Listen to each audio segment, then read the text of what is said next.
This is FIBA Podcast. Thank you for joining us in our morning daily devotion.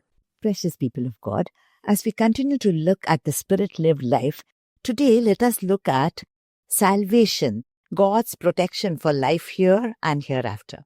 We will be focusing our attention for this week on Paul's letter to the Ephesians, chapter 6. Paul, the prisoner of Jesus Christ, was well aware of what it meant to live life through the Spirit of God.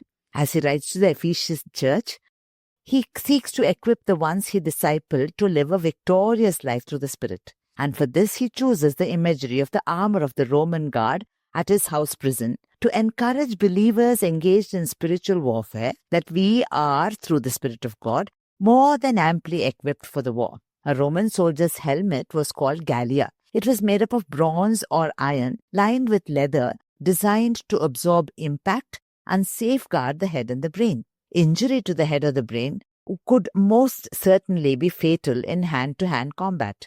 The helmet was meant to preserve life. The helmet was assured protection for life, and so the soldier fought with greater confidence. Isaiah 59:17 talks of God himself putting on the helmet of salvation and the breastplate of righteousness to save humanity, since there is no one to save.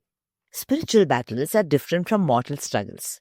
Mortal struggles are physical limitations, ill health, economic pressures, emotional pain, conflicts in family, work, society, etc. These are real and part of our fallen, broken human world.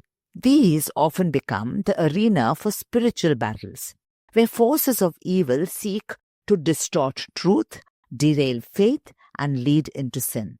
Thus, it is only the believer in Christ who seeks to live life through the Spirit, who is called to engage in spiritual warfare. The devil does not fight those he has control over. He focuses on those who have been rescued from his grip. Salvation, therefore, becomes the critical lifesaver, the helmet that saves life for eternity. The Christian begins to live the new creation life by the transformation of the mind, as Paul says in Romans chapter 12 and verse 2. Salvation initiates this transformation of the old nature into the new nature, and thus safeguards the mind from the onslaught of thoughts and thought patterns that would lead to conformation and hinder transformation. This helmet of salvation in 1 Thessalonians 5:8 is the assurance of salvation, the hope that keeps at bay deception or doubt, fear and despair. The evil one will lie about who God is, about our worth to God, about the salvation that God has offered by grace, and about the new life in Christ. The evil one prefers to have us oblivious of our need to be saved or to be striving for our salvation. The assurance of salvation absorbs the impact of lies of the devil and safeguards our mind.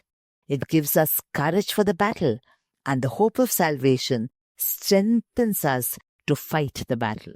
When we are saved by grace through faith, we begin living the Spirit-lived life. In Ephesians chapter 5, Paul is speaking about relationships. Relationships running into problems is the seen conflict. The unseen battle is the devil trying to derail faith, separate us from God, and keep us ineffective in our Spirit-lived life. Let us be assured through the Word and the Spirit of our salvation, of our new birth, of having begun our Spirit-lived life. Victory in daily struggles then becomes a more real possibility. God has offered us salvation, protection, not just for here, but for the hereafter. Dear listener, we are here to stand with you in your time of need. We want to pray with you and for your prayer request. Do you need someone to talk to? We are here for you.